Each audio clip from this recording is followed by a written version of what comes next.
The episode you're about to hear is an old Patreon episode from about a year ago of me and Josh Hallmark going on a research trip for his podcast, True Crime Bullshit. You can find it wherever you get your podcasts. I'll also leave a link in the show notes. I want to thank Josh for not only participating in this, but also allowing me to release these into the main feed, even though they were Patreon exclusives, because that gave me a little bit of a break. And I am looking forward to being back on schedule with Crime Lines with new episodes. The break was really refreshing. It got my head in the right place. And I also want to thank my Patreon supporters because these two episodes are paywall episodes. They pay to have exclusive access to these episodes, but being able to use them very occasionally when I need a break or I get sick. I think I've done it one time before. I just really appreciate that they are so gracious about me using this content when I need to. I'll be back next week with new content, and then going forward, we will have episodes on the first, third, and fourth Wednesdays of the month. And if that's not enough Crime Lines and my back catalog of 200 episodes is not enough, you can always join Patreon or Apple subscriptions to get even more content. So thank you for all your support, and I'll be back next week. That's hilarious. I wonder Is that if a donkey? It is a donkey. Two city folk in Texas. I'm like, what is that?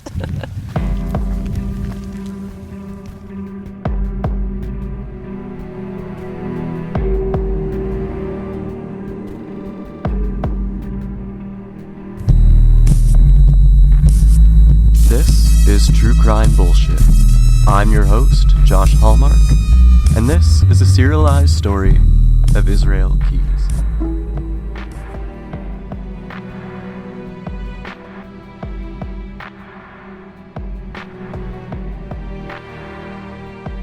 Welcome to the second part of our look into Israel Keys over here on Patreon.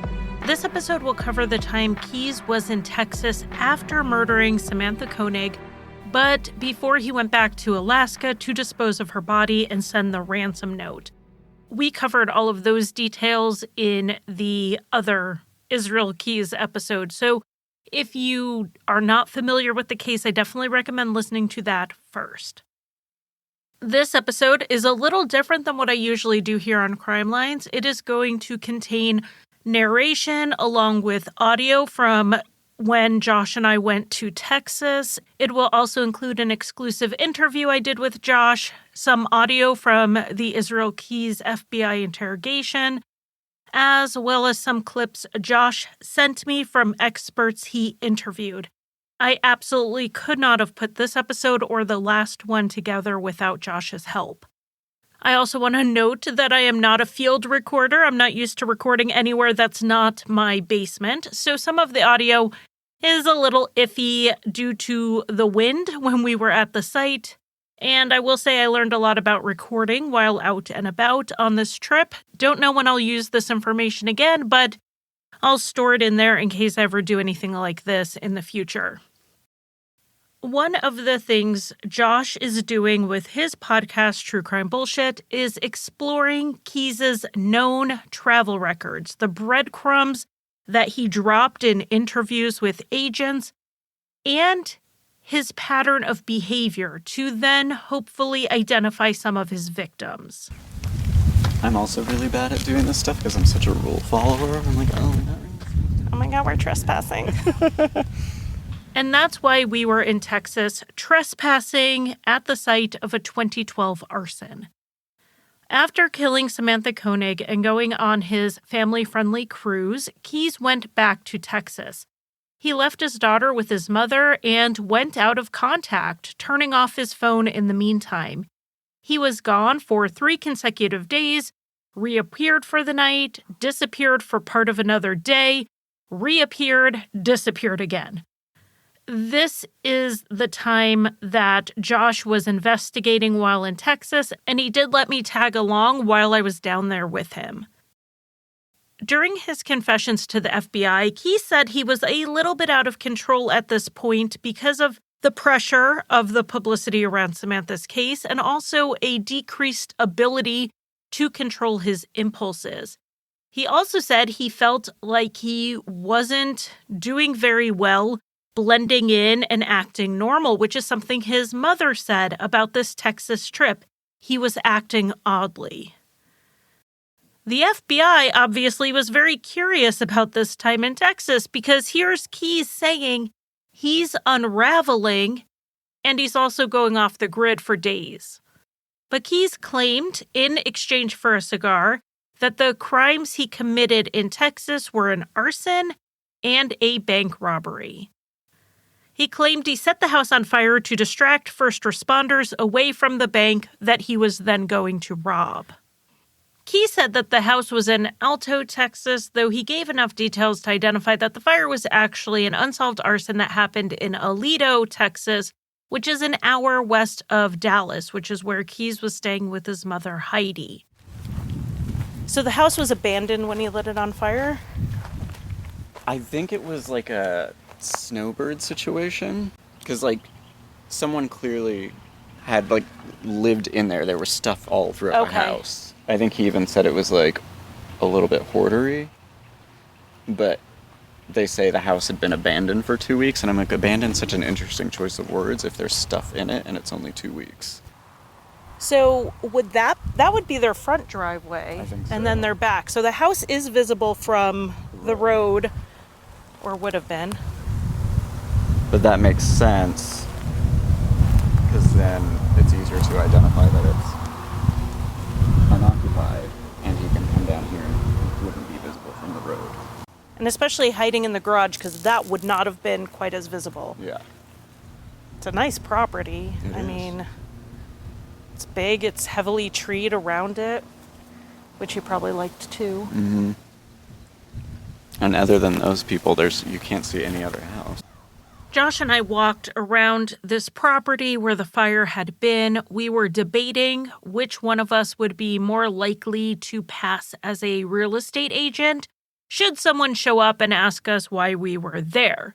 So I'm standing there with my pink hair. I was wearing ripped jeans and a tank top that said Missouri across it. So I do think we agreed Josh was our better option.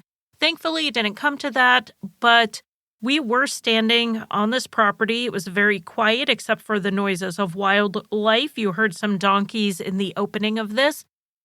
And it was very eerie standing there.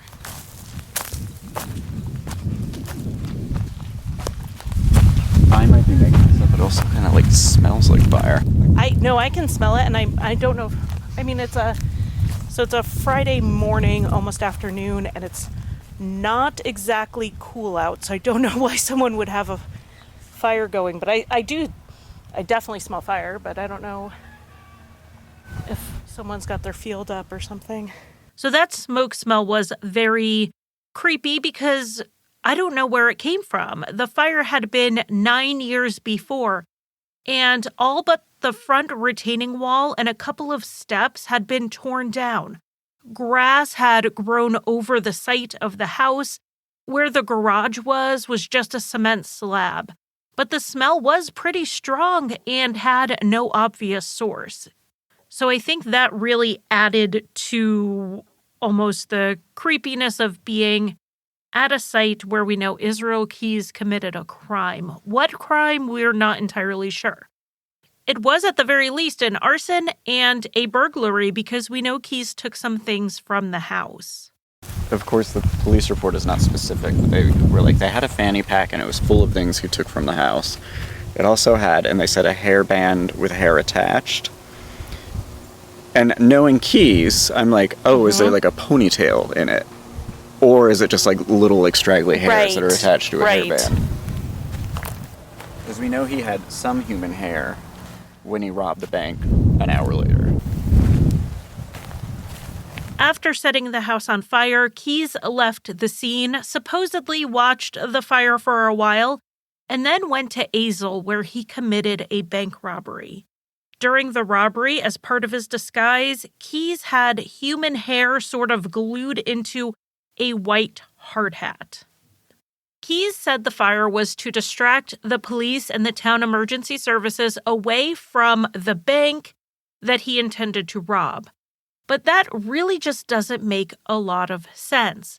Josh and I drove from the house to the bank, and it took us over 30 minutes, and that's without any traffic. There was no way Keyes would expect the same first responders to be called to a house fire in Aledo and a bank robbery in Azle. And also, if you listen to some of the interrogation of Keyes, he didn't seem very confident or very comfortable when the discussion was about the arson. Any facade of confidence he had really broke down. So I'm just going to play it so you can hear what I mean. And so I know we talked to you said that when you did these burglaries and stuff, you would take jewelry and those kind of things. Did you bring that kind of stuff back with you and give it to, or, I mean, what did you do with it? No, I usually would bury it. Is that so that you could, I mean, did you then dig it up later to sell it or just to possess it? It's just more to have it, just know where it is, type of thing. And Because you said you brought the stuff from the Aledo fire home, and yeah. There was a little bit of jewelry down there, I guess. That wasn't really a burglary per se. That was just, I mean, I had found that house, but I was running out of time, so I guess I just figured take a look inside and burn it. I don't know. And,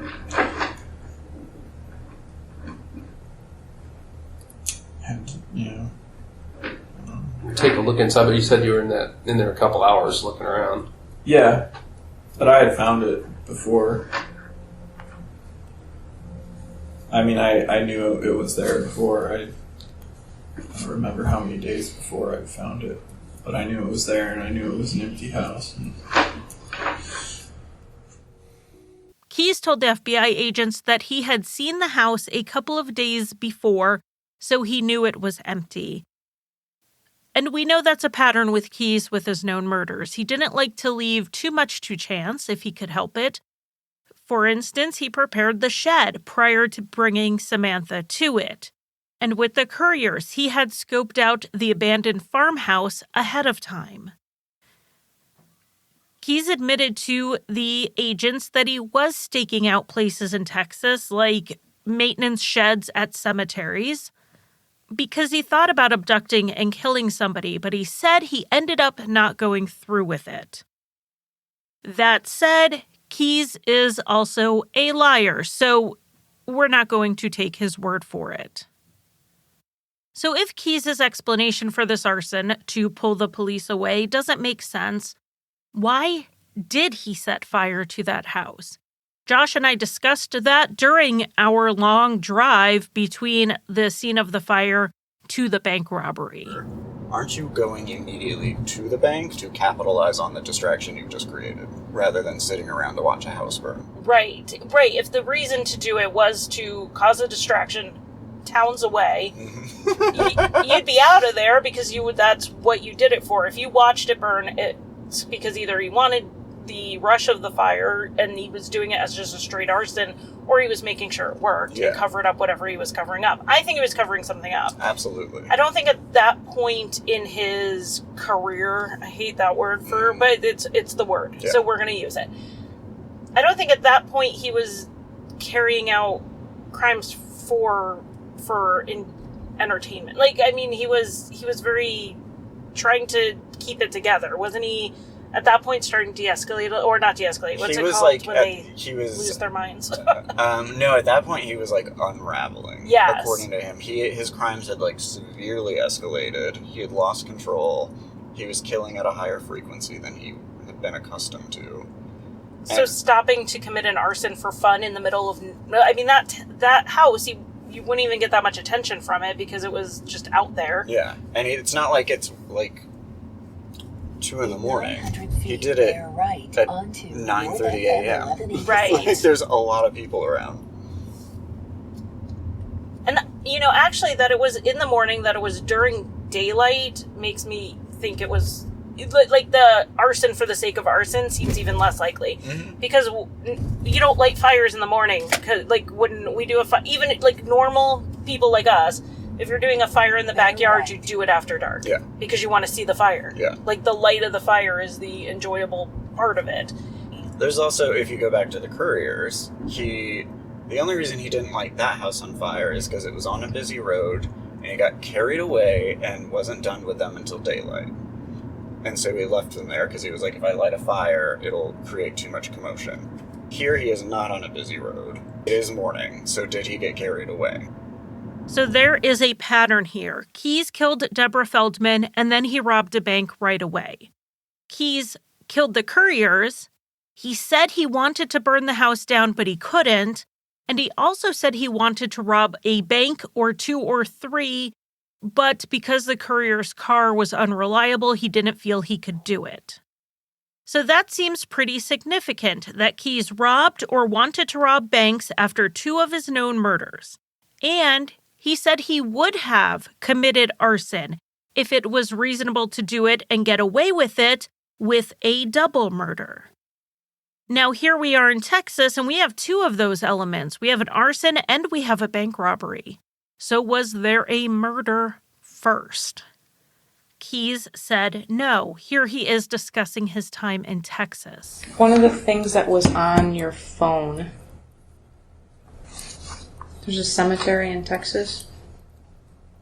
Did you go to a cemetery in Texas? Mm-hmm. What was the cemetery about? One in Glenrose? Does that sound right? Yeah, I went to a few different cemeteries.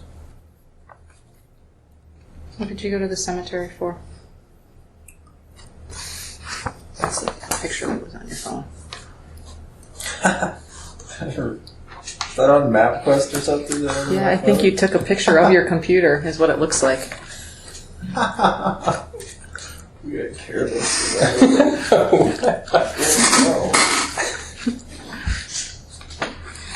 Some problem with technology, you're dependent on it. You don't even think about it anymore.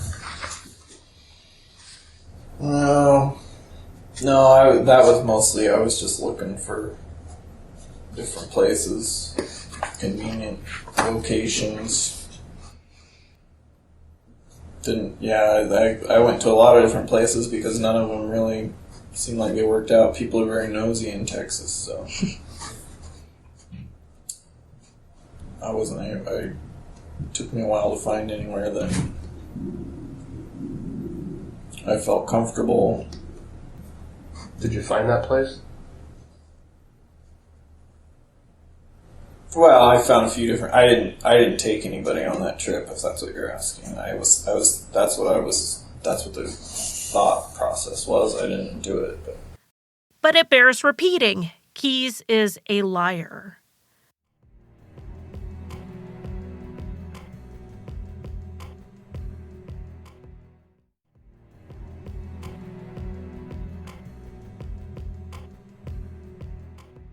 During the time Keyes was in Texas, there were multiple people in the United States who went missing and are still missing today.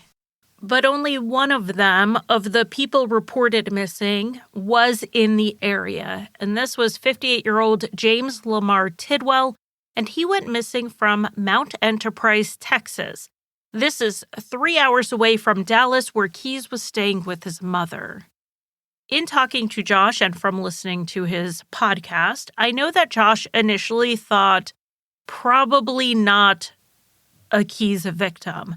There seemed to be 2 other people of interest in the case, though the police later said they were not persons of interest anymore. And Josh didn't pull James Tidwell's name out of thin air. In 2018, someone sent a tip to the investigators to look at Keyes in relation to James's disappearance. So let's get into the case of James Tidwell. James worked overnights and he left work on the morning of February 15th, 2012 to head home and sleep. according to the Longview News Journal, his boss called the house to see if he would come in at 5 p.m. instead of his scheduled shift at 10. According to what his boss told the paper at the time, James's wife, Carol, answered the phone and said James had worked on taxes that day, so he hadn't gotten to sleep when he normally would. He was sleeping when the boss called, and she did not want to wake him up. So the boss said to just ask James if he could come in early when he did wake up. James did not go in early. He didn't go in on his scheduled shift, and for the next 2 weeks, he didn't show up at work. Something he had never done before. Not only did James never no call, no show for one night, he certainly didn't do it for 2 weeks. His boss ended up reporting him missing. The police immediately began investigating, and when they talked to James's wife, Carol, they learned that she didn't always stay at the cabin they owned on an 11-acre lot. They were having some marital issues, but she also hated staying in the remote cabin alone overnight while James was at work. They had actually only recently moved there. So Carol would often stay with her daughter about 30 minutes away. When the police asked Carol when she last saw James, she claimed she had seen him just 5 days before he was reported missing. That would be at least a week after anyone else had heard from him. But later, when she was asked again, Carol moved the date to the 17th, and then she moved it to the 15th, which put it in line with what his boss and friends and family had been reporting. Now, this changing story on when she last saw her husband did put some suspicion on Carol. But like I said, she wasn't living at the property full-time, and it really is possible she simply mixed up when she had last seen him because at the time, she wasn't seeing him with any set routine. James's truck was found abandoned 5 miles from his house. His house and the truck were both searched, but nothing significant like blood or signs of a struggle were found. There was a Walmart receipt in the truck, but it didn't appear to belong to James or Carol because the police actually went to the Walmart and pulled the security footage for the time of that receipt. Neither James or Carol were seen on the surveillance cameras. In checking James's bank accounts, they found that all activity stopped after February 14th, and February 15th, 2012 is the accepted date of James Tidwell's disappearance. It was 6 years later, in May 2018, that a tip came in that James's neighbor had something to do with his disappearance. Supposedly, someone saw the neighbor and the neighbor's brother leaving James's driveway on the day he disappeared. One of them was driving James's truck. This tip didn't go anywhere. It had come from someone whose friend said that their friend had said that the neighbor was involved. The police were even able to confirm that the neighbor's brother wasn't even in town on the day of the disappearance, so he couldn't have been seen on the property. It seems this story was just passed on and on and on until somebody reported it. 4 days after the police spoke with the neighbor in 2018, another tip came in. This was through a Facebook message. It suggested that the police look into Israel Keys as a possible suspect. Keys was already dead at this point, and according to the files Josh got, they seemed to not really look into him at that point, with the justification that if the suspect is dead, there's only so much investigating you can do. Now, you may be wondering why a 6-year-old missing persons case got 2 tips all of a sudden in May 2018. That seemed kind of odd to me as well, and I found my answer where I find all my answers, and that's the newspaper archives.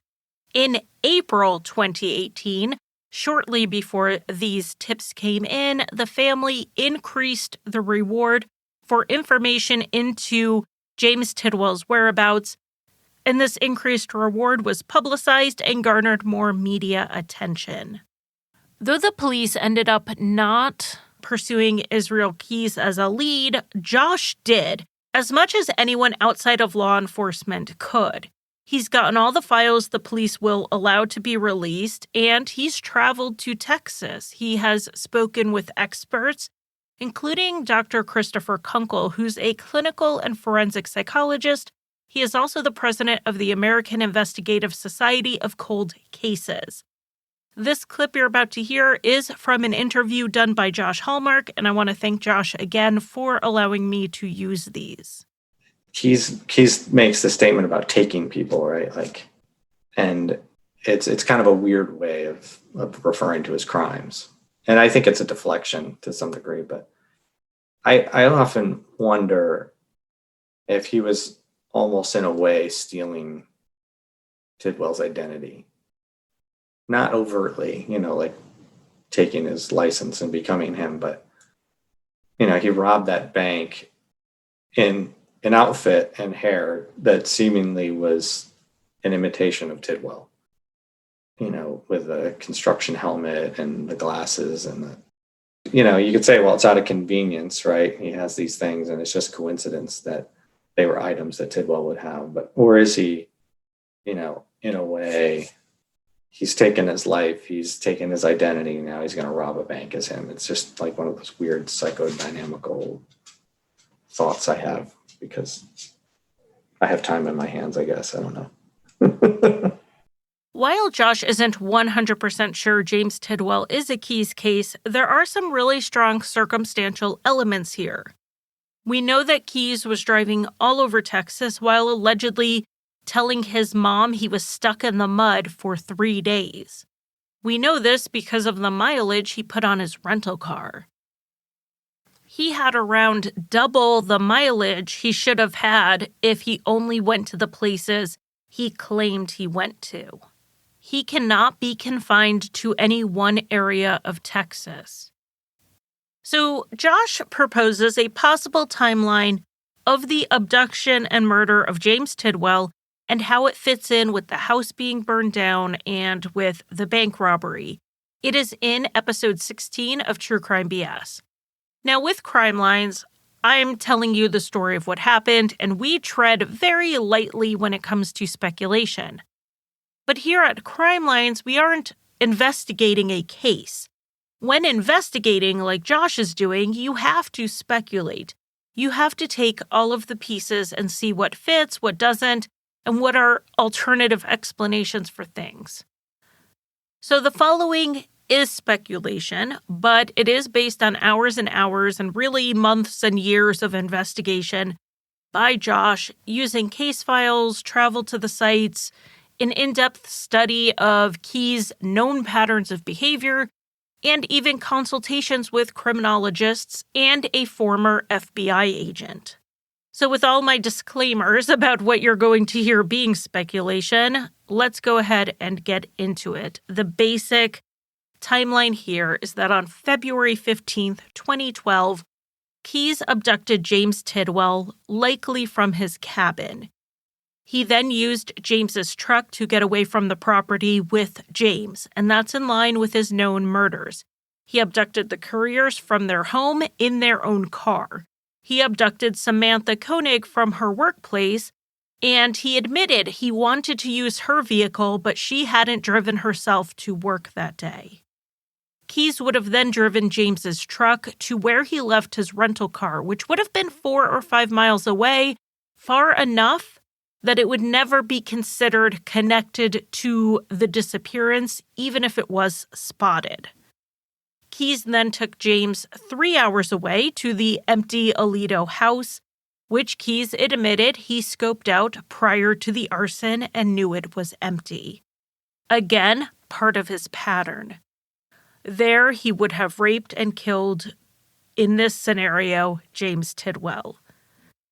Keyes then left James's body somewhere before he went to the Cleburne Mall to meet his mother and return to her house. In this time he was gone, Keyes had missed his flight back to Anchorage, so his mother bought him new plane tickets for him and his daughter early on the 16th. After that, Keyes left again. This time, he burned down the Alito house to presumably hide evidence of the murder. He then robbed the bank using a disguise he rigged up using James Tidwell's hard hat, which was never found, and James's actual hair.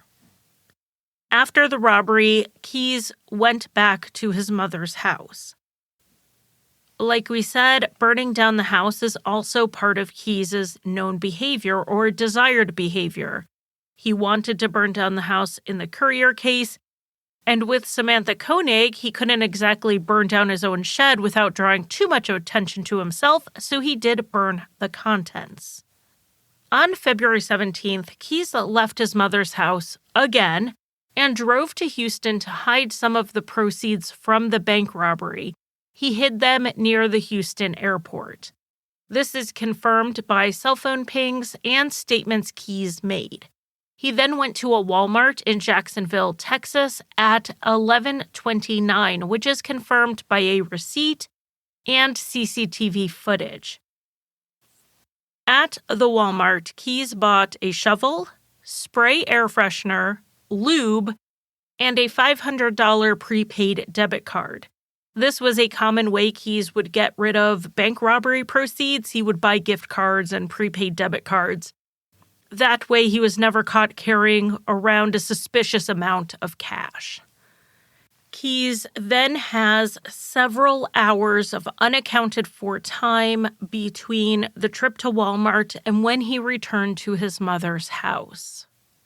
A shovel, air freshener, and lube all sound like purchases Keyes would have made prior to raping and murdering someone, not after. That is until you take into account the fact that Keyes was very likely a necrophile. So it wouldn't have been outside of his known behaviors to return to the body, to commit necrophilia, and then bury the body afterwards or dispose of it in water. The air freshener spray would help mask any smells in the rental car. So in this theory, in this speculation, that person was James Tidwell, and James fit the profile of Keyes' victims. Now, Keyes admitted to raping and killing both men and women, but he always made sure they were small enough that he could overpower them. James Tidwell was only 5'3" to Israel Keyes' 6'2". He also lived in a remote area where there was no gate or fence and no cameras. Something we know from Keyes' interrogation tapes he was acutely aware of: gates, fences, and cameras. Dr. Kunkel did discuss with Josh about how methodical Keyes would be and that he would be aware of these things. Keyes was not opposed to spending days getting ready for a crime, making sure there were no cameras around. And then he would adapt well if things didn't go to plan. He was, from what I can tell, pretty deliberate about how he planned to carry out an offense. Now, he wasn't always successful from what I could tell either. And what it seems is that would send him into some sort of disarray where he had then the compulsion to act, and then he would just have to rely on what skills he had, which is, and I think I've talked about this before too, you get to the skilled opportunist. He's somebody who's developed the skill set and he can use it when he needs it. He'd like to have things planned out and well executed. And as you've heard him say in interviews, well, I decided not to do it because it seemed like it was going to be too much work. He can make that assessment on the spot because he knows what materials he needs. He knows what the environment's like. He's been in these circumstances before, so he can kind of size people up as to how they're going to react and what he's going to have to do. In my estimation, he went about his crime pattern in the same way. And I don't think, probably most, if not all of his bank robberies were random. I don't think they were. I think he sized up those banks.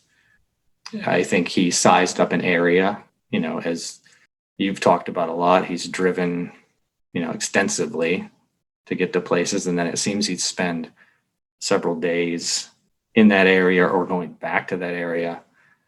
The Texas trip is really interesting, and that Louisiana trip is really telling as to, I think, how he went about calculating.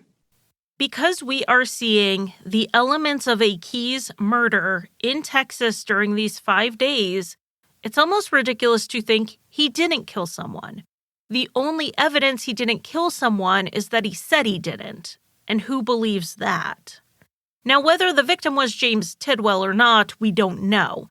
There is some circumstantial evidence pointing to it. We know he went missing in the same time Keyes was in the area. The way he disappeared was in line with what we know about how Keyes operated. And there is that construction hat. Yeah, I'm sure Keyes had a similar one back in Alaska. It's a hard hat. He was a contractor and a construction worker. But he certainly wouldn't have traveled with it on a family vacation, so where did he get it? And where did he get the hair for the disguise? Keyes said it was actual human hair. He was asked where he bought it, and he said, you don't have to buy real hair to get real hair.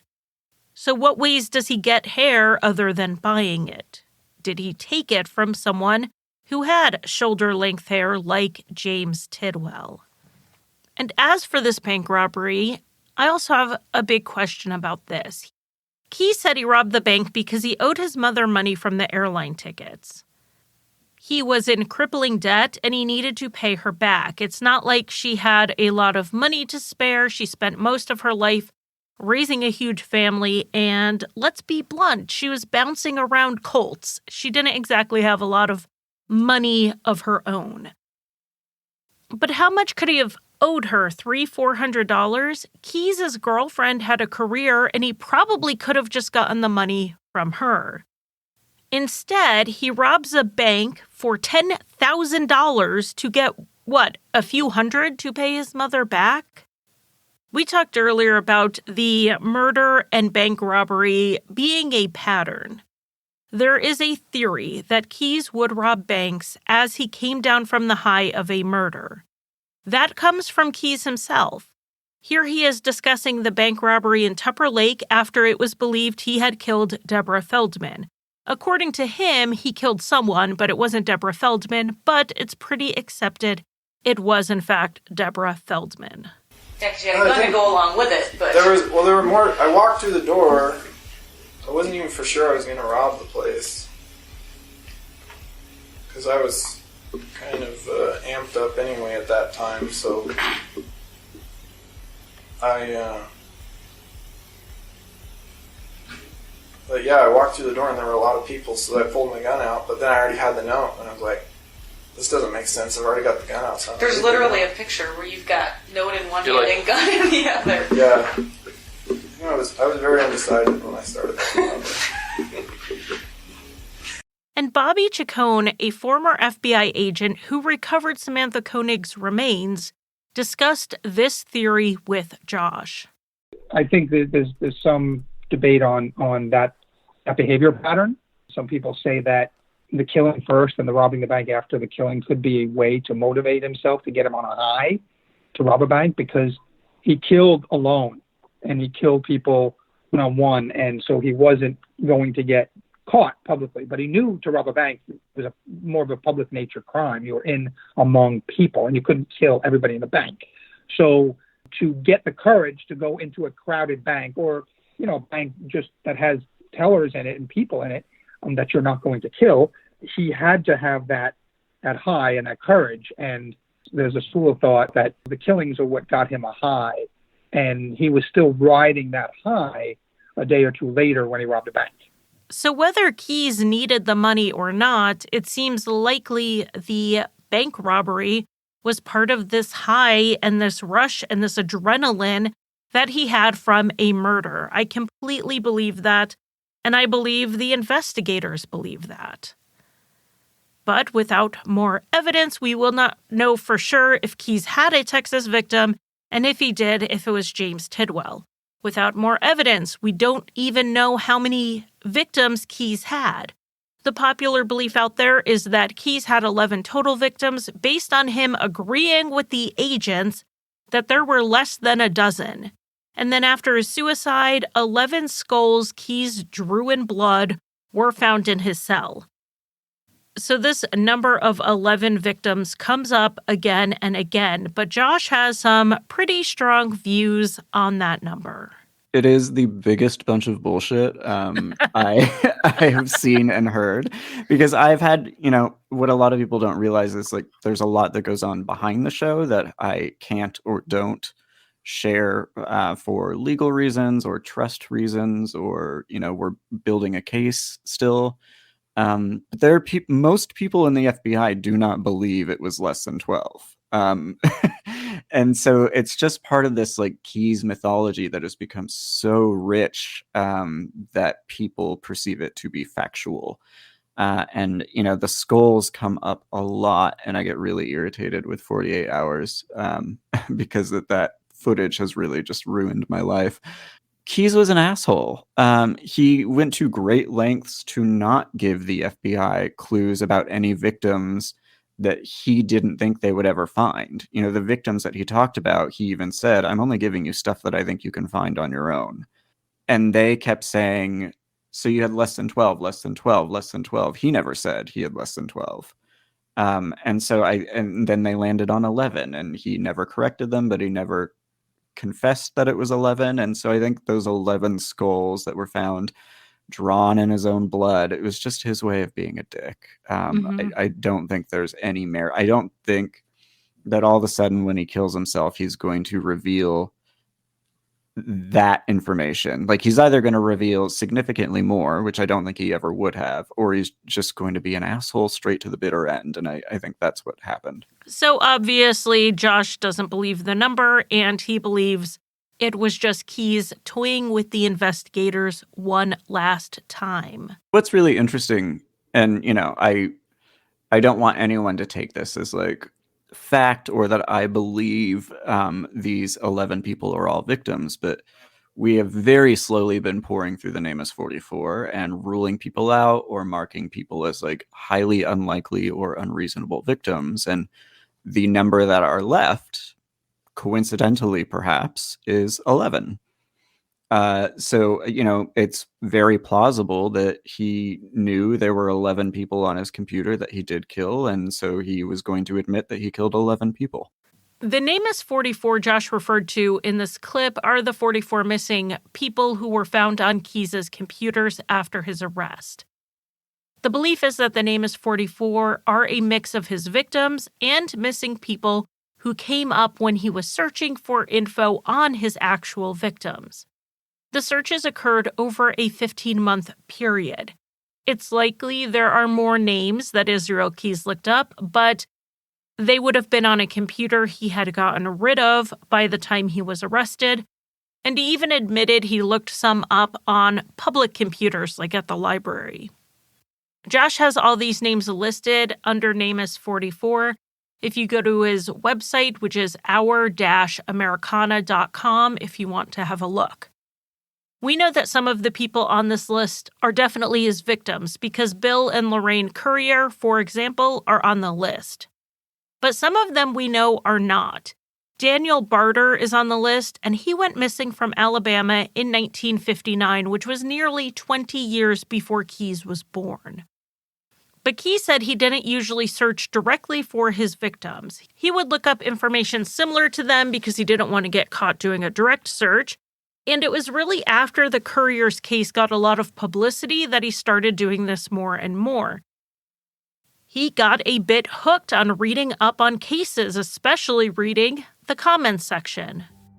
Well, with the Curriers, or that time frame, I guess I was starting to want publicity, maybe, for some of the stuff I did. Maybe I started to get hooked on it a little bit as far as checking up on the news. And you mentioned publicity, but that's not the way it started.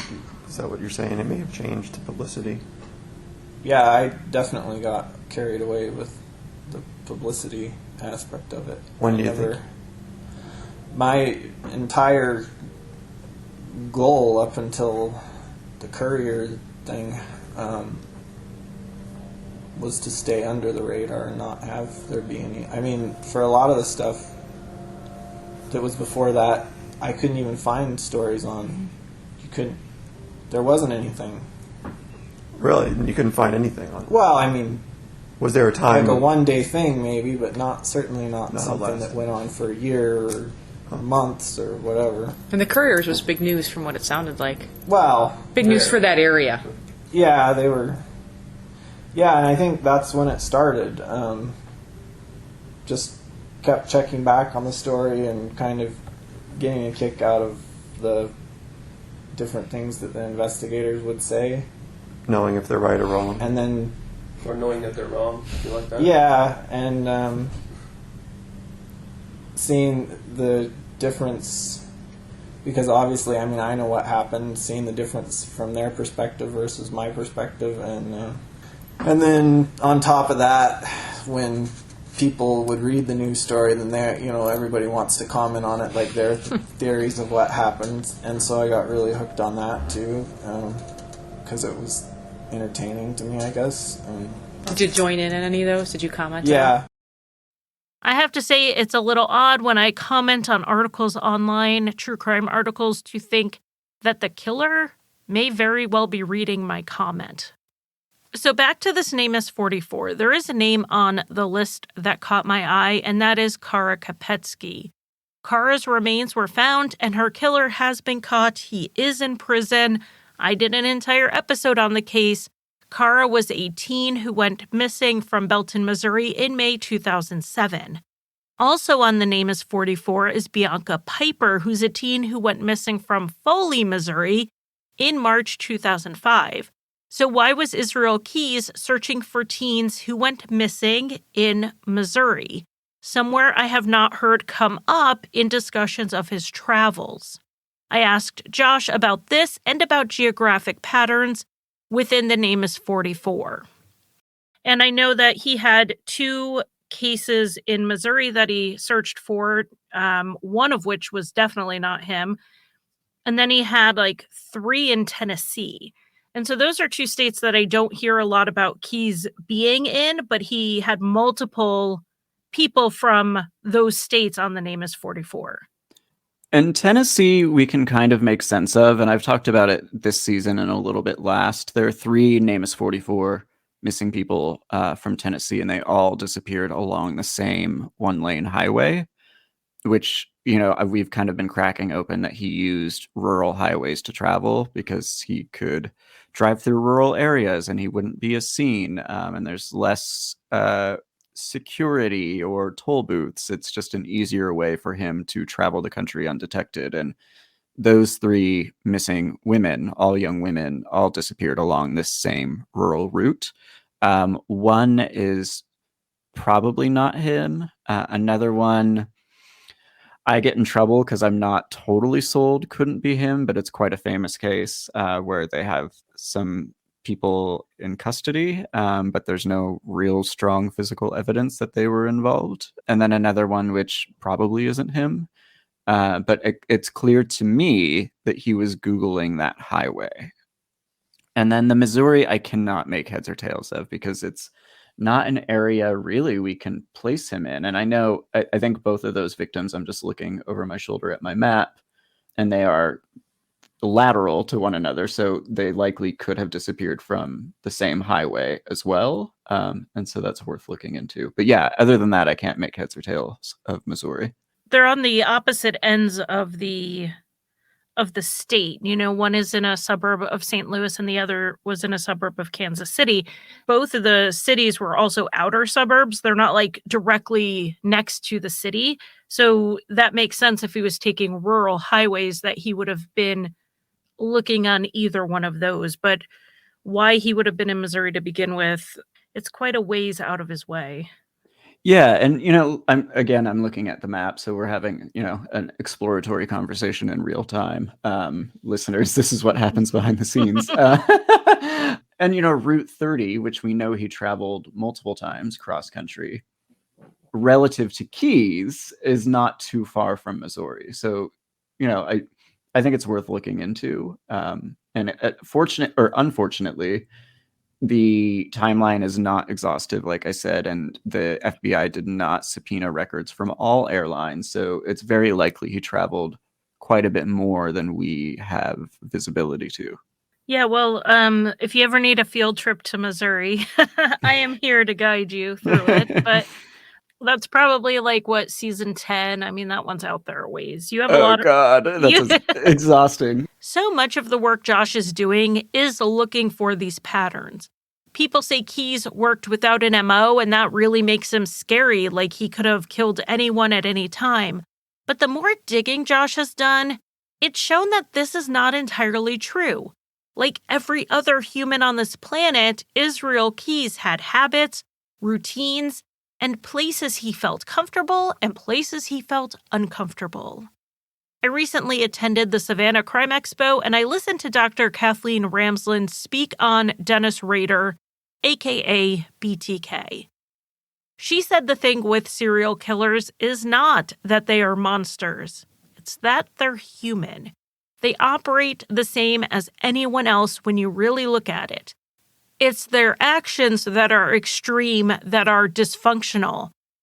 But for the most part, if you take someone like BTK or Israel Keyes and you look at them using what we know about human behavior, they actually start making more sense.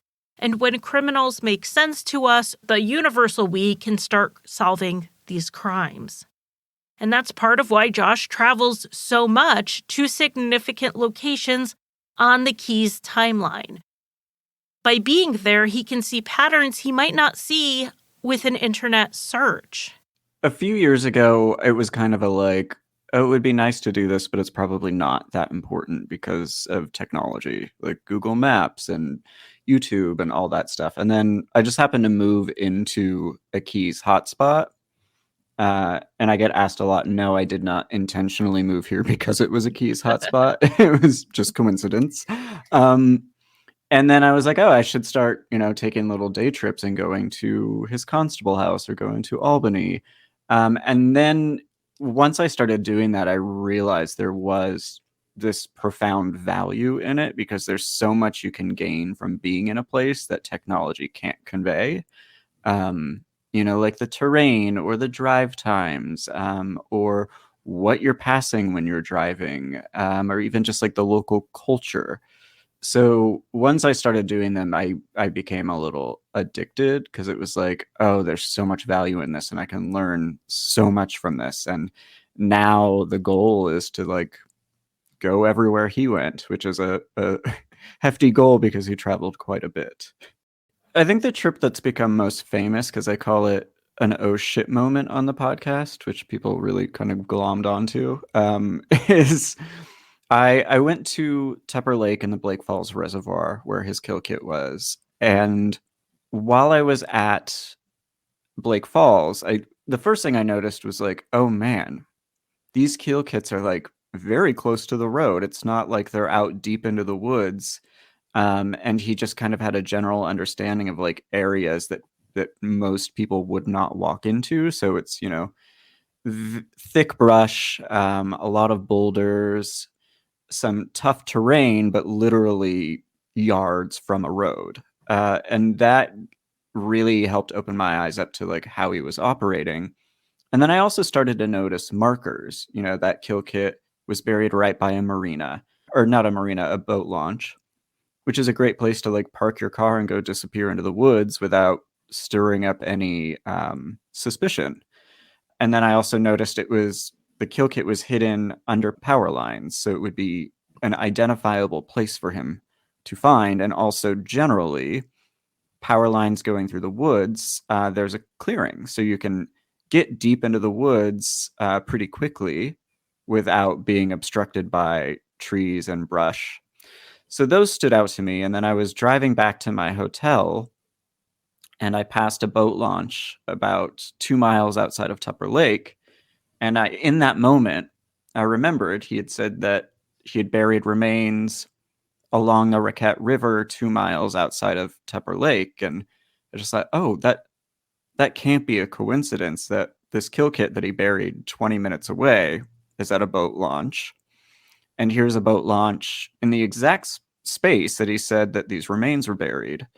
And then I looked back through all my files, which thankfully I was traveling with at the time, and realized the Winooski River kill kit was buried right by a boat launch, and that his Eagle River kill kit was buried right by a boat launch and underneath power lines. So I think that was one of those moments where I was like, oh man, you see things so differently when you're out in the field. And that was a big one for me. And Josh isn't done yet. One of the researchers for the show and I are doing a little tour, which is funny because I've lived in both Portland and Seattle, but I haven't really done a lot of Keys investigating since the podcast started. So we are doing a drive to Eugene, where a woman disappeared that we think could be a Keys victim, to Depot Bay, where a young couple disappeared who we think could be Keys victims, and then up the Oregon and Washington coasts into the peninsula to Lake Quinault and the Quilute Marina and Beaver Lake and Lake Crescent and Squim, where we believe that, well, we know there was a lot of activity with Keys, and we have some very strong possible victims in those areas. So it's going to be a very big, very fast-paced tour of the mountains and coast of Washington and Oregon. What are your plans as far as some of his more far-reaching places, like Anchorage, where we know he definitely committed a crime there, or like Belize, which is a suspected location? I mean, look, I feel like this might be a peer pressure campaign happening right now, a very subtle one, because I know you're going to Anchorage. I'm going in June. I thought it'd be a good time. I mean, I will have two of my older kids with me, so they're not going to want to go on a Keys adventure. However, it would be a good time for you to go. I think I've committed to going with you on that trip. June is very far away, so who knows? I live in constant fear that, like, I don't know, like, people are going to stop listening. Like, just one day I'm going to wake up and no one's going to listen to the show anymore. So I'm very anxious about planning that far ahead. But as long as I still exist and the show still exists, I will be there. So Anchorage is coming up, but what about a place like Belize? I mean, I look, like, on a personal level, I would love to take a week in Belize. And on a professional level, I think it would be really helpful. So I anticipate that will happen soon. My partner and I have a very big anniversary in February, and he has a birthday in January, and I have a lot of January off, and it's going to be very cold up here in the Berkshires. So maybe it'll happen in a few months. And speaking of his trip to the Pacific Northwest. So yeah, if you're listening and you're in the Seattle area, you can join Charlie and me and some other podcasters as well. Colleen from Misconduct, French from the research team, and I think we're working on a few others at the Orient Express, which is this old, like, grouping of train cars that have been turned into a bar, a karaoke room, and a Chinese restaurant. We'll be there for happy hour from 6 to 8 on November 20th. I want to thank Josh Hallmark for the incredible amount of help he has given me on this Patreon episodes. I've actually probably spent more time on these than I do on a regular Crime Lines episode, and it couldn't have been done without Josh's help. Any mistakes are my own, and I'm sure Josh will be sending me corrections shortly.